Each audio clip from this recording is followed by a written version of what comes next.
Katie Cruz, the former Metro police officer, was sentenced in federal court. It's all in connection with her actions during a large gathering after a Breonna Taylor protest in West Louisville. She's already pleaded guilty to using excessive force. Cruz was charged with that excessive force due to her part in escalating a conflict that night when owner David McAtee was shot and killed at his barbecue restaurant. Cruz did not shoot McAtee, but prosecutors say she started the chain of events by firing pepper balls toward his restaurant. McAtee's niece was hit by those pepper balls, which prompted McAtee to fire a gun out of his doorway. He was then shot and killed by a member of the National Guard. Cruz was fired for her actions during the protest, along with a separate incident where she taunted protesters on social media. And Grace McKenna sat in on today's sentencing. Grace, what was the ultimate decision here?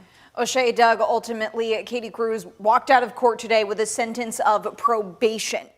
In court, we saw that this wasn't the cut and dried sign off on the recommendations from attorneys. The judge instead made some adjustments, crafting a steeper sentence than anticipated. Katie Cruz walked out of federal court Monday with no jail time. Instead, Judge Benjamin Beaton sentenced her to probation, a sentence he said he reached reluctantly, saying the sentence somehow felt incomplete because of the loss of life. Beaton did impose a stricter sentence than the 1-year probation lawyers had asked for, doubling it to 2 years and tacking on a $5,000 fine. Cruz could have faced as long as a year in prison.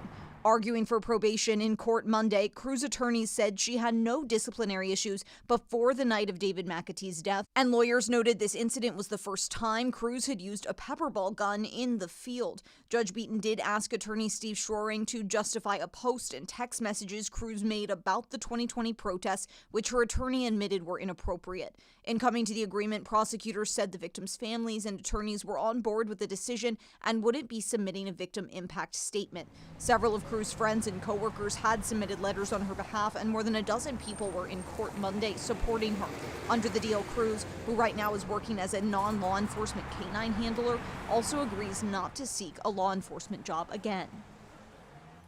And we have just learned a separate lawsuit filed by David McAtee's family against LMPD and the National Guard has been settled. An attorney for the family, Steve Romines, confirmed the settlement, saying, quote, the family wanted to pull all litigation behind them for themselves and for the city that David loved. Ms. Odessa is 89 years old and had no desire to litigate for another 5 years. Ms. Odessa there is McAtee's mother. The family argued the use of excessive force and policies that were ignored led to McAtee's death.